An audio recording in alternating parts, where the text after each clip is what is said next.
Alright, should be live. 13 love, 13 knowledge, 13 wisdom, 13 respect. This is your creation 13. Today we're going to be talking about learning to trust, forgive, and love yourself. Those processes are so important to realize what they are. So important to realize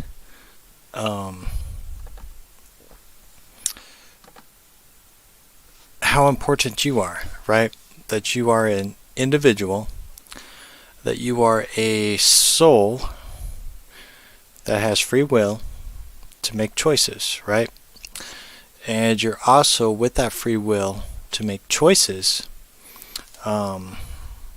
leads into the process of choosing different emotions, going with emotions, and living out life adventurously, curiously, and then as you go down the road, hopefully you mature in life as well, right? There's so many things that people still talk about the process of not being able to trust themselves or not be able to love themselves without the ego getting involved or without their addictions getting involved, things of that nature, right? There's always that fighting, that struggling within yourself, because that is undoubtedly what's happening, is you're fighting with yourself, right? Hey, how's it going? Alexis, I probably butchered that name. Australia. Awesome. Oh, there you go. Name's Jeff. How's it going, Jeff? Man, I hope things are going better in Australia. I heard it was pretty bad still over there. So, praying for you guys over there. But yeah, so born and raised in a Christian home. So we were taught, that we were born into sin, right? We are born with sin, right? And we have to give everything up, right? The process of surrender. And surrender is huge, right? You're never going to be able to fully be free. You're never going to be able to expand your relationship with the Creator. And, if you go the route of Christ, like Christ is my rock and foundation, you're never going to be able to fully listen and learn from Christ without the process of surrender, right? And the church teaches you that. But on the flip side, the church also teaches you that you're nothing, right, without Christ, and that you can't trust yourself, you can't love yourself, things of that nature. I get the idea behind it, right? But at the end of the day, you got to learn to trust yourself, right? Trusting yourself basically just means, that you can overcome the obstacles that come to you. So if you have an addiction that you had before you had a relationship with Christ, if you're going down that road on your spiritual journey, you're going to be able to identify it, and then hopefully find ways to not go down that same road, right? To not go down that same road. And that's the process of trusting yourself, right? We're taught to trust the Creator, right? But ultimately, you're the one that is walking, you're the one that's talking, you're the one that's experiencing this physical reality. So it's important to learn to trust yourself enough, so then when you mature, you can help others learn how to trust in their processes, right? Because we're all individuals, we're going to learn things differently, we're going to see things differently. So we have to learn about ourselves, learn about our strengths and weaknesses, and then develop from there, right? With Christ, that's what I use, with Christ as the guide of oh, hey, should I make this decision? Oh, hey, Christ, this this addiction is on my mind. I know it's not my thought, but that thought is there, right? And I've talked about this a lot, the processes of thoughts, especially if you work around a lot of people or around a lot of people. We download, right? We're empathic. We're, what's the other word I'm looking for?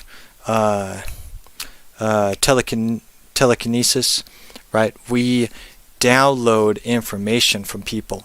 So if someone's going through something and we're very empathic, we're going to download that, and then we're going to think that process is there. Be like, oh, where'd I get this suicidal thought? Or, oh, hey, why am I thinking about drugs or alcohol again? What's going on here, right? Identifying the process, right? Because a lot of the stuff that we experience is not our own, right? And this goes into the realization. So you're going to have to come to the revelation of this, is that we're not born with sin, right? We are born in a world that teaches us sin.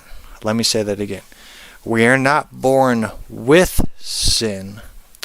We are born into a world that teaches you sin, that teaches you things that are not of the spiritual journey, right?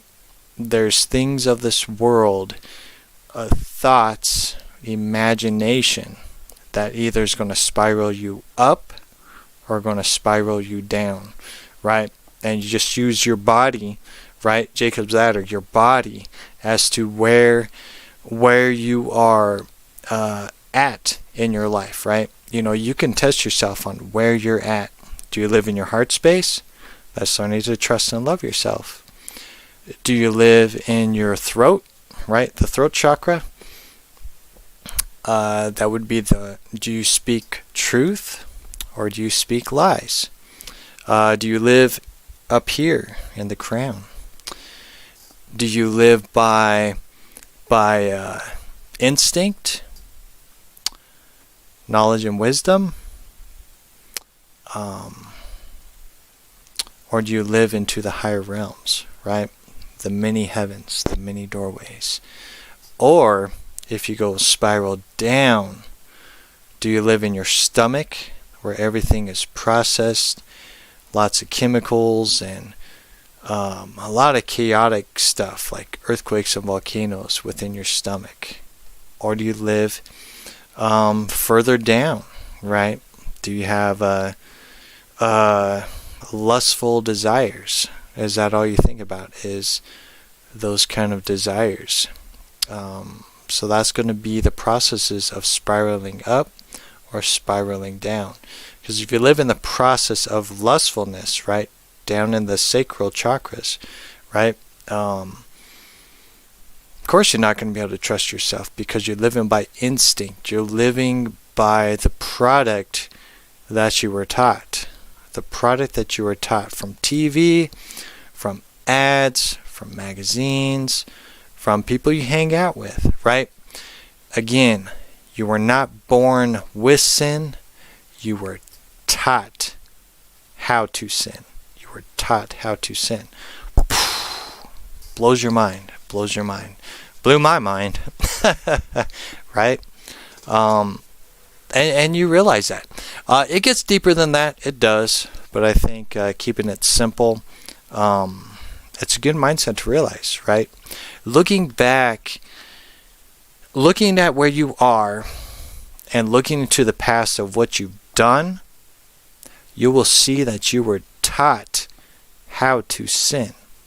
You gave in to the desires that these spirits or these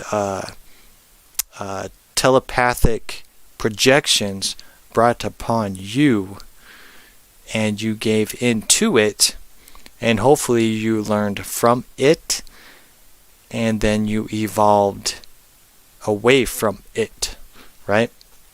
It's important to understand how that works. And when you learn through that whole process, right, you're learning how to trust yourself. You're like, oh, hey, if I see alcohol at a party, can you go there and just go, okay, whatever, man, I don't need to have another drink, right? That's in the past. Don't need to do it. Or are you going to go to that party and be nervous and go, oh man, there's that alcohol, there's that beverage. I haven't had one in 2 years. Oh man, it's right over there. Man, I'm scared. I can't control myself. Why would you have that mindset, right? That tells you that you don't trust yourself. That tells you that that you got a lot to work on, right? And that's the process of having a spiritual guide, right? Christ is my guide, my strength, my foundation. So I go to Christ. I have that a fellowship with Christ. I have that conversation with Christ, right? Why am I at this party? Why am I allowing my addictions to overcome the reason behind them? Why I'm at this party, right? Are you at that party to learn? Are you at that party because of lustful nature? Are you at that party to help people, right? To help people learn from their mistakes, right? Kind of be the influencer, or one who can be that single voice of inspiration at that time. So when that person is nervous, going, oh man, I don't want to drink again, it's been 2 years. I don't want to go home and then have my husband or wife mad at me because I gave in and drank, right? You should be able to identify that, right? If you're mature in life, you should be able to identify and be like, hey, I need to go talk to that person over there, see what's going on, right? That's the process of learning, right? That's the process of learning of what we're learning, right? We're learning to mature and then help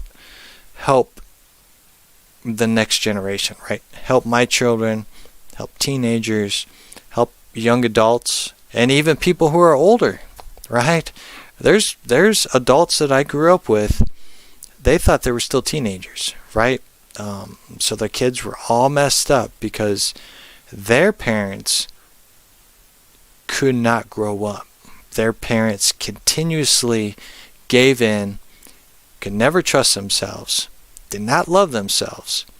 They just thought that happiness was generated through rebelliousness, right? That spirit of rebelliousness. We talked about that last video, I believe. That spirit of rebelliousness, man, is nasty. That thing is nasty. And that's the process of trusting. And it takes practice. It really does. It really, really does. And you have to test yourself. Because if you keep hiding yourself in a doorway, right, you're always scared to open that door, like, oh, I'm going to get tempted. I can't do it. And then you try to open that door again. Oh, I'm going to get tempted. I can't do it, right? That means you don't trust yourself, right? If you have Christ in your life, He's there to aid you, right? You're going to have that echoing words of like, hey, be careful. Or, hey, I'm right here with you, man. Don't worry. Don't fear. Don't fear. You can do this, right? You can do this. If you trust in me, I trust in you, right? That is very important to have that mindset. If Christ was here right now, that's what He would say. Hey, Adam, if you trust in me, Adam, I trust in you, right? And it's so very important to understand that. Trusting is key, and it's a good exercise. So I highly encourage you to test out the trust, right? Write down things that you want to keep out of your life, right? And then write down the solutions on not allowing those things to overtake you. Building that trust, right? Just like building your faith in Christ. Building that trust is key. So write down your weaknesses and then write down your solutions. And don't be scared, right? How's it going, Sean? Yeah, he says truth is a scary door. It is. It is ultimately probably one of the scariest doors, because that's what I always hear everybody talking about, especially people in the religious community. Oh, I can't trust myself. I can't trust myself. I'm nothing. I am nothing. Oh my gosh, that breaks my heart every time. Every time someone says I am nothing, it breaks my heart, right? You know, I always tell my kids, I'm like, hey man, you guys are something, right? You know, you matter, you have a purpose, you have a voice, right? Encourage them. And we need to be encouraging each other. If we're encouraging each other that we don't matter and that we're nothing, that's horrible. That is absolutely horrible. It's traumatizing, and it's very hurtful. That's why there's so many people who have abandonment issues and trust issues, right? Trust issues. Even myself, right? I have to build trust with people, right? It's not just, oh, hey, how's it going? I have to build trust, because you don't know people behind this flesh, right? That's what I always tell people. You know, look at people in the eye. Get to know their soul. Get to know them. But you don't know them 100%. You probably only know people about maybe 10 or maybe 20%, but you don't know the rest of them, right? You don't know the rest of them. So trusting others, yeah, that is something you have to build trust. But trusting yourself, you should not have no issues, especially if you have a relationship with Christ, right? Because you got to constantly have that communication and fellowship with Christ to help build the trust within you, and learn from your mistakes, and then come to the self-realization that you learned that mistake, you experienced that mistake, so then you can identify it, and now you can help people who are going through the same mistakes you did, and then help build that trust, build a relationship with Christ if they decide to go that route, and then continue on after that, right? It's a process. It really is. We're learning. This is a school of learning, and it's endless. It really is. So that's trust, man. That's trust. Just continuously study trust within your life, and look at solutions on how to build that trust within yourself. Is key, man. It's key. So yeah, so let's get to the process of loving yourself. This one is absolutely huge, right? Because once you learn to trust yourself, you can begin the process of loving yourself, respecting yourself, and not allowing ego to overtake the process of loving yourself and respecting yourself, right? Because what is ego? Ego is exactly what we just talked about with trust, right?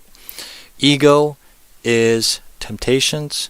Ego is glamour, right? Oh man, one of my ultimate pet peeves, and this is where ego goes in, is with women wanting to put layers and layers and layers of makeup on their face. I mean, it's just insane. It's literally like, like if you were painting your face like a clown. Just layers and layers and layers creates the ultimate illusion. So you go out with this person, and they have all this makeup on. They may even have a wig on. Who knows what they have? False teeth, all that stuff, right? And you're like, okay, well, they look attractive and all this stuff, right?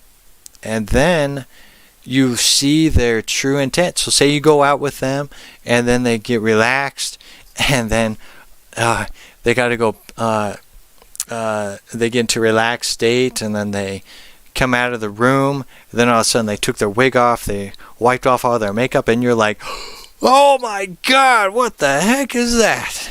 Right? It just puts you in shock. It doesn't mean that they're ugly, and I'm not getting that across. I'm just saying that it is a shock. It's like, whoa, okay, what the heck is going on here?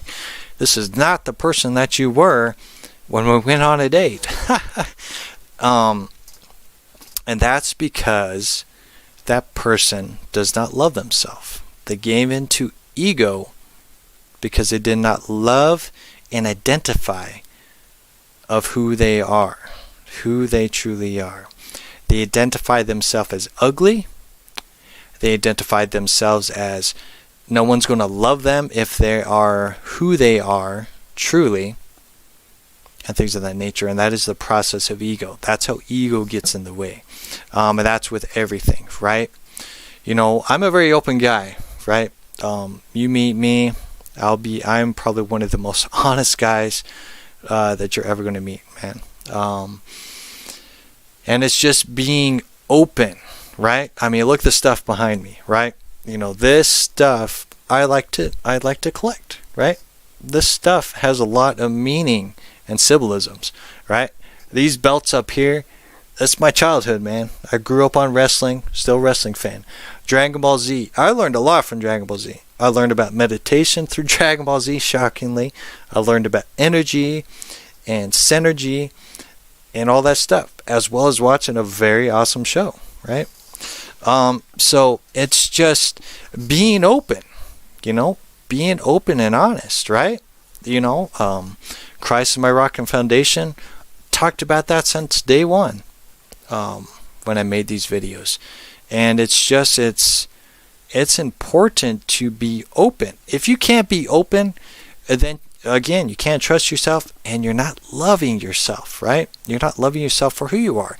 We all have flaws, right? We're all learning. We're all identifying with whatever the heck is going on.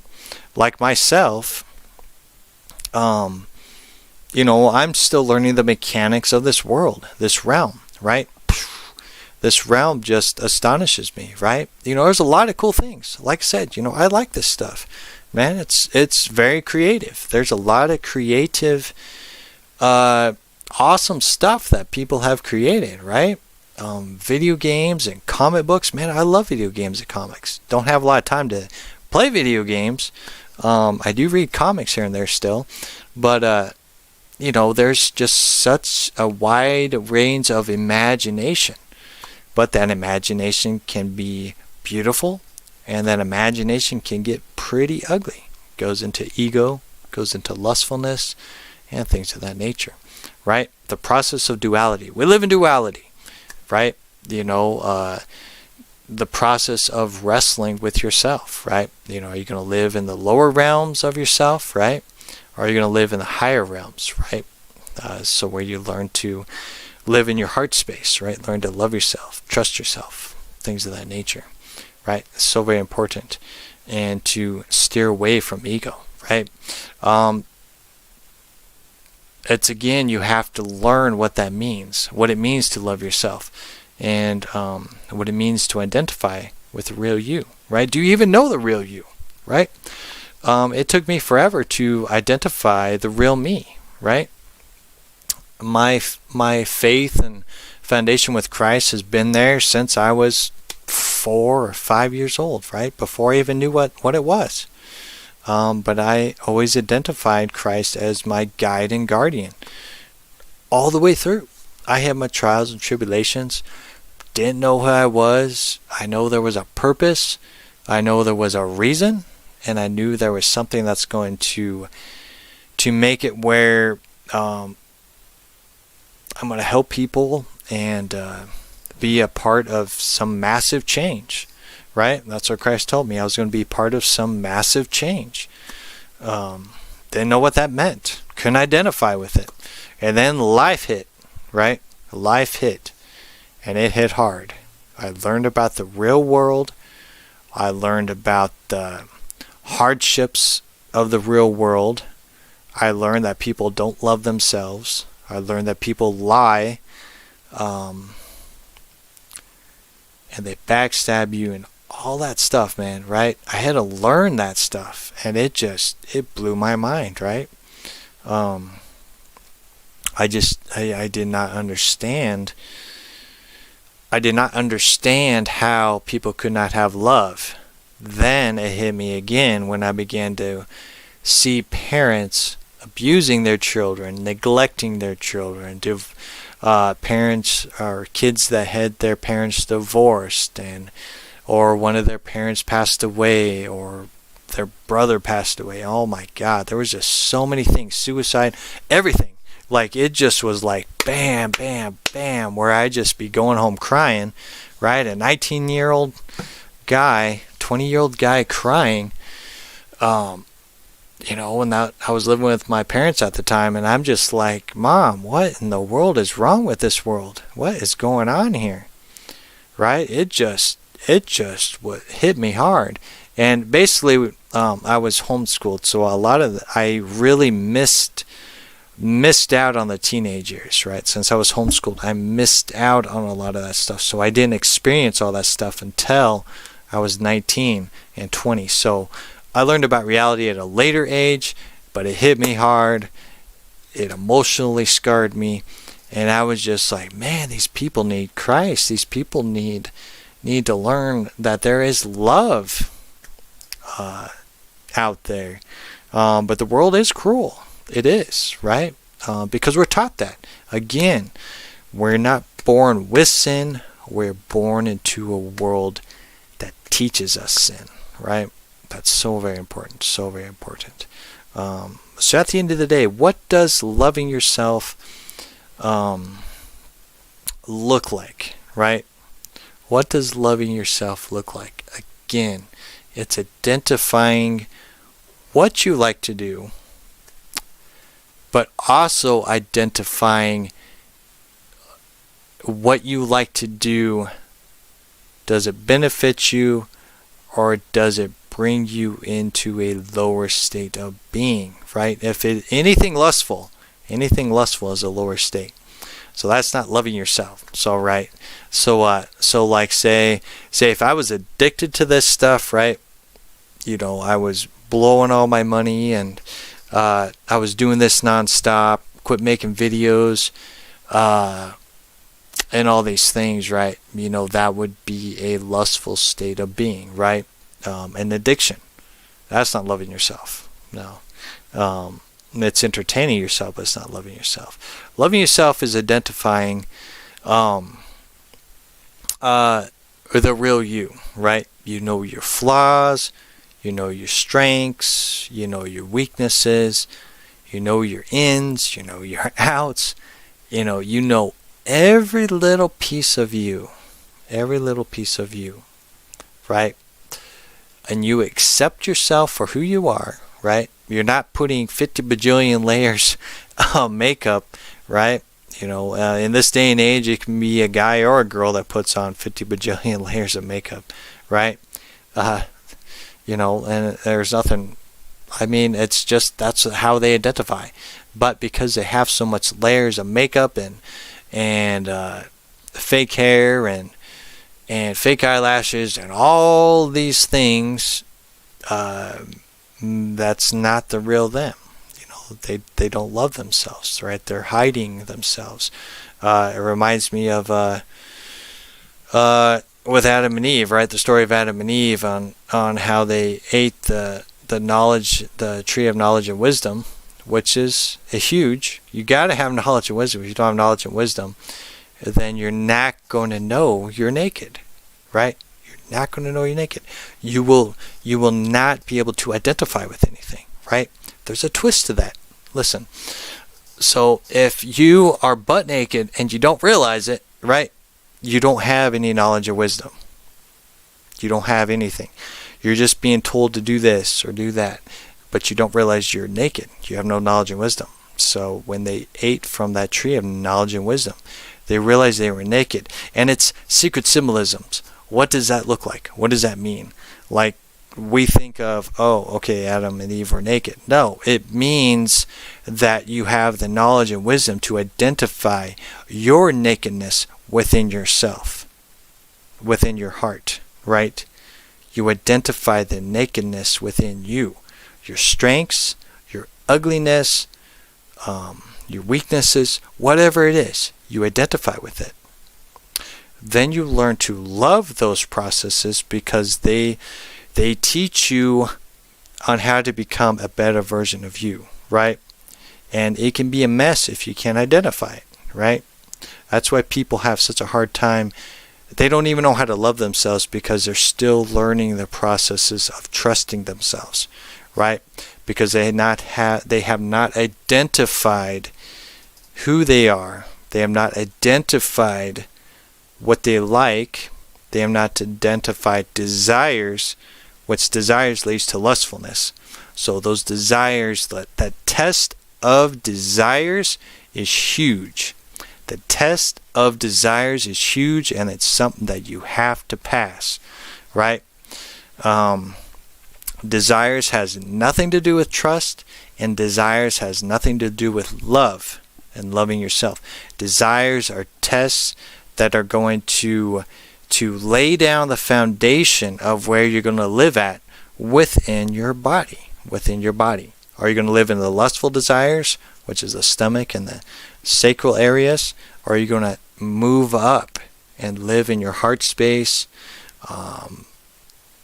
where the love starts and where the trust starts?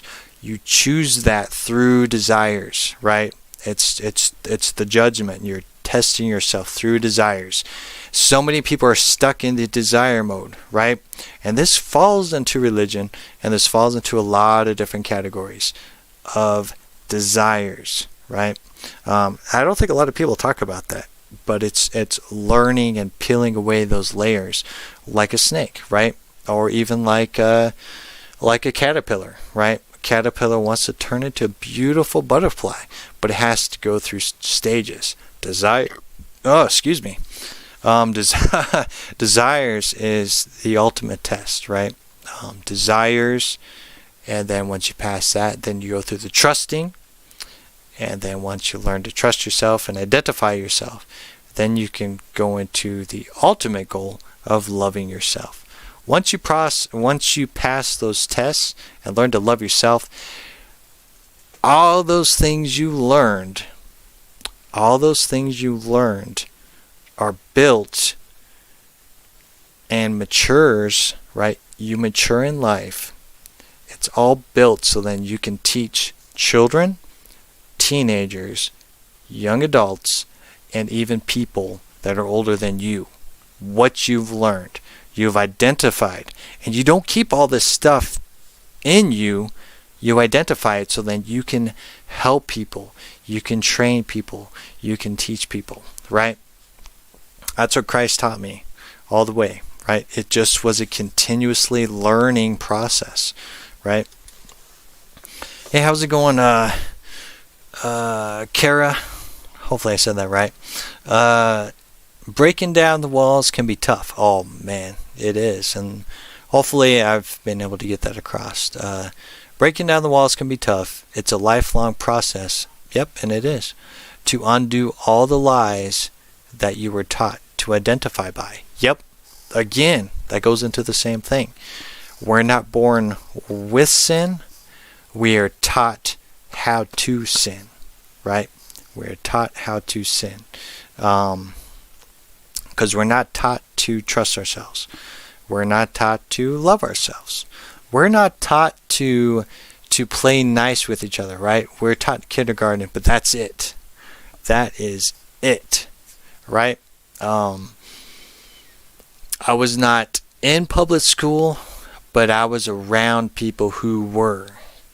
And the older people got, the more rebellious people got.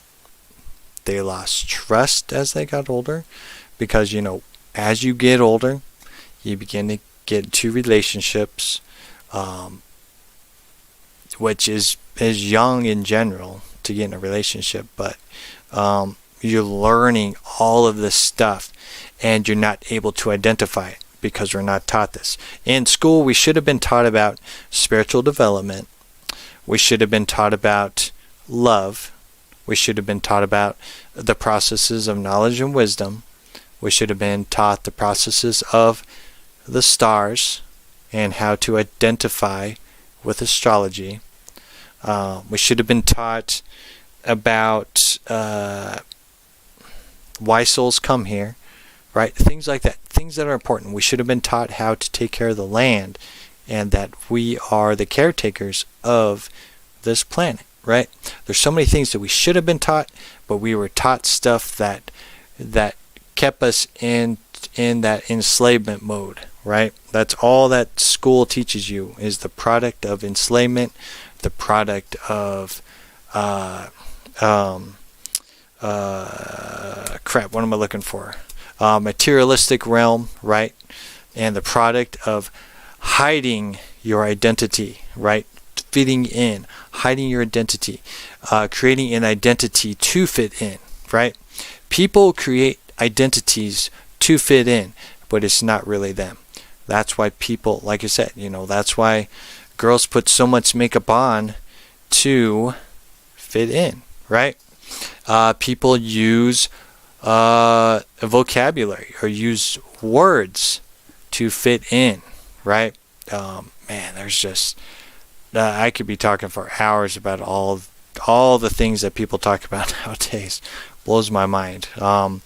Like, there's literally, I don't know how people have relationships right now. It's so messed up, right? Oh man, I've talked to my son about it. I've showed him things. Man, he's like only 15 years old. I'm like, man, you got to be ready for this real world, man. It is way messed up. It's way more messed up than when I was growing up, man. It's crazy because of the internet.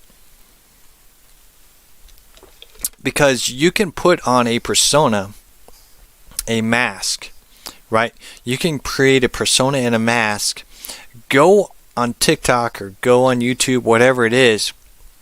Put that mask on and become what you create, right? Become what you create.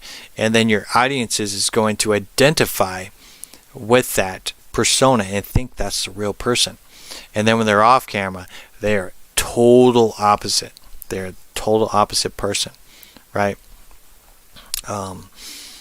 It's crazy. And then young kids identify with that person and think, oh, hey, I need to act that way too, right? My daughter's a perfect example. Oh, hey, I need to act this way. Or, oh, hey, I need to talk this way. Things like that. So I always have to sit down, because identify my children and how they act, identify with it, and I sit down and say, hey, the stuff you watch on YouTube, those people are fake, right? Those people are fake. The words they say is a trend. Identify trends, right? Teach your children to identify these things, right? So they don't go into the loop of no knowledge and wisdom, right? They're just being taught without realizing that they are, like in the Garden of Eden. They don't realize they're naked. They're just going with the flow, going, oh, okay, that person said this. Okay, let me say this too, right? You got to break them out of that chain of identifying. Identify that that's fake. Identify who you are, right? And you got to have those conversations with your kids. Can you identify yourself, right? Who are you? Who are you? Identify yourself. And go from there. That's deep stuff, man. That is deep. And that's something that I really watch and observe with my children, right? They have to learn and go through their own processes. So I strategize on how I do it, because they have to learn.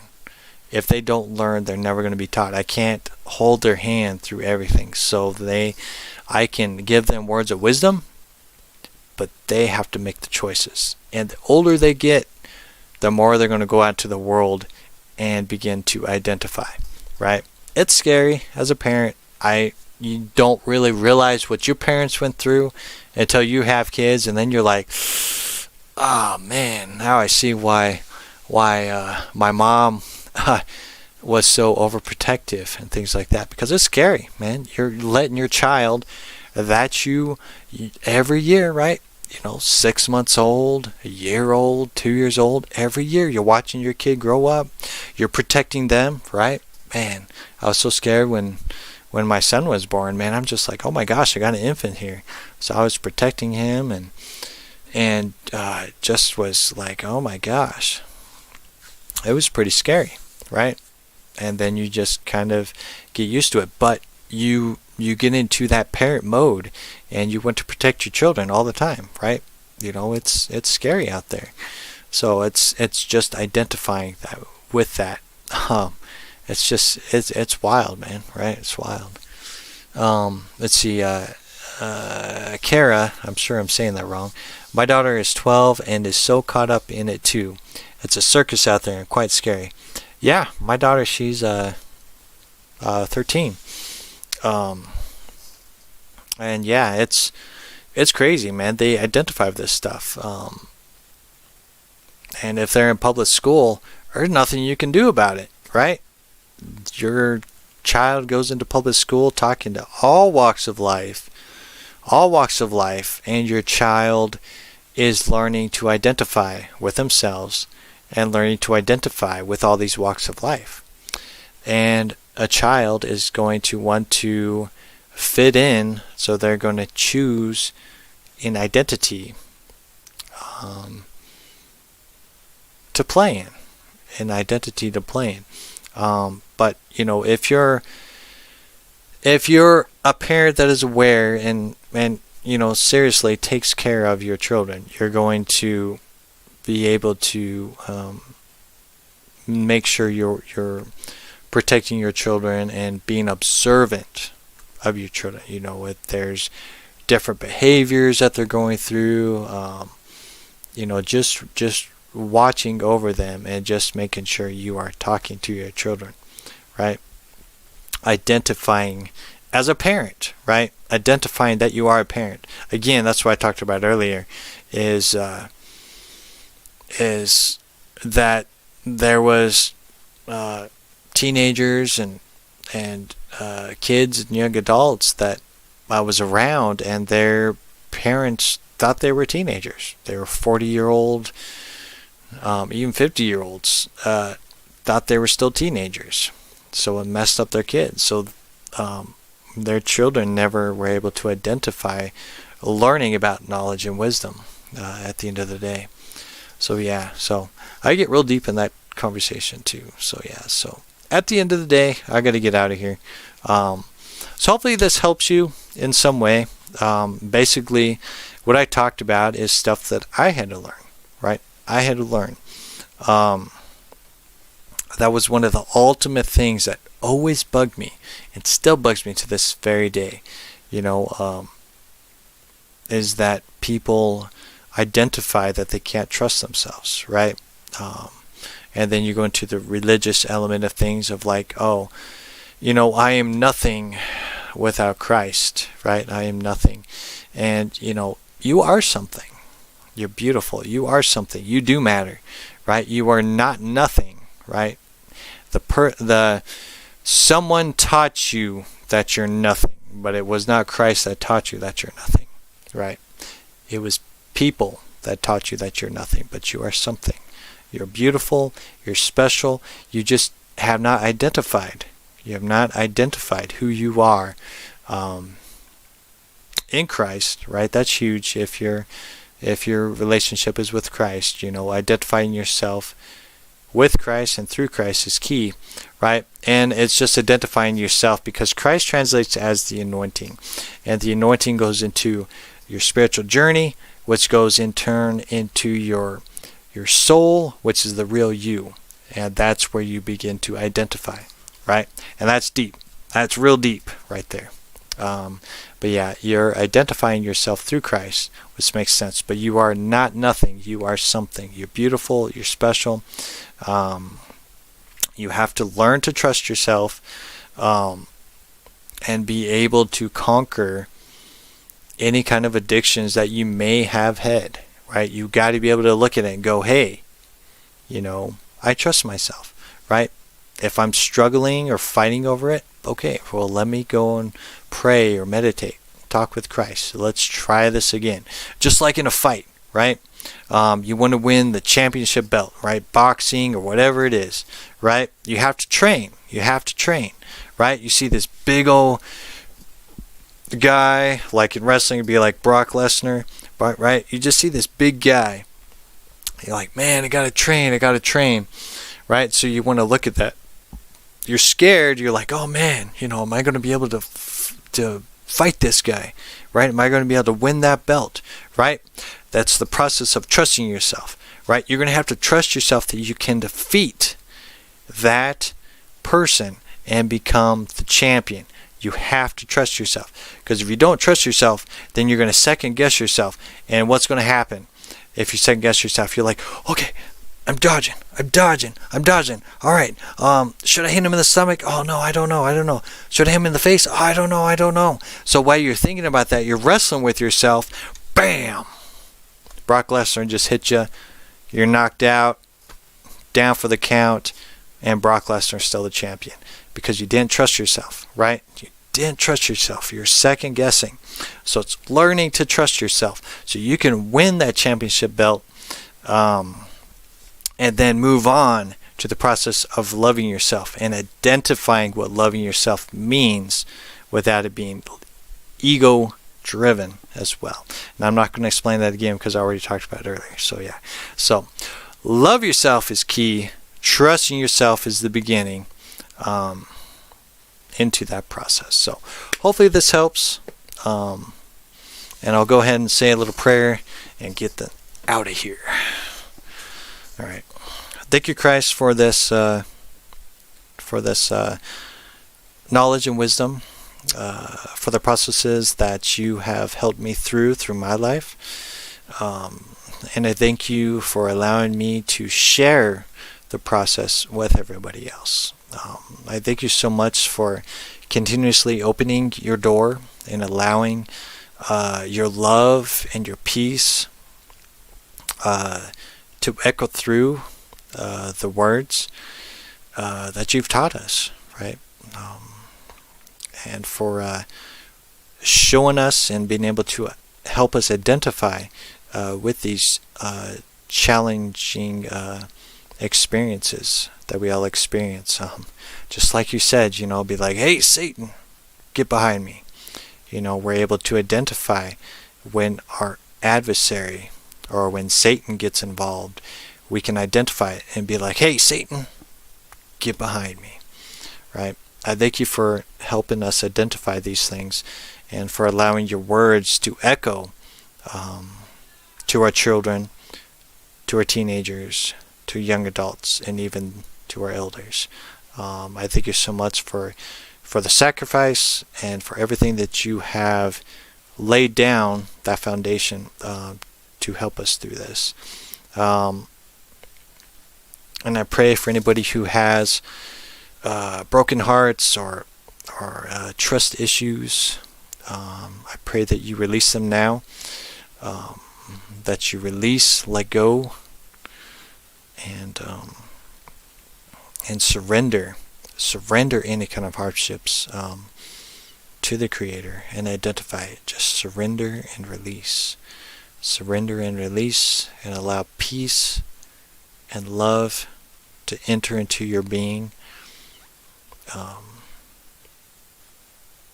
and to allow the spirit of love and peace to help you see and identify with things. The word tranquility just keeps popping up, so just allowing tranquility to blossom and grow, allowing peace to blossom and grow, allowing love, right, Christ's presence to blossom and grow, just like vines that continuously grow. I know I got these vines that keep growing on my fence every summer, right? And it just keeps growing and growing and growing. You want to allow Christ's love and energy to grow and flow through you, right? Allow your cup to overflow. Allow that anointing to overflow to help you through those obstacles that we all face every day, and being able to identify those obstacles and then bring the solution of trusting yourself and loving yourself and surrendering it to Christ and the process of that as well. So, amen, amen. Awesome. All right, I'm going to get out of here. It's late. But yeah, love yourself. Keep shining bright. And we'll do this all again soon. As soon as I turn this thing off.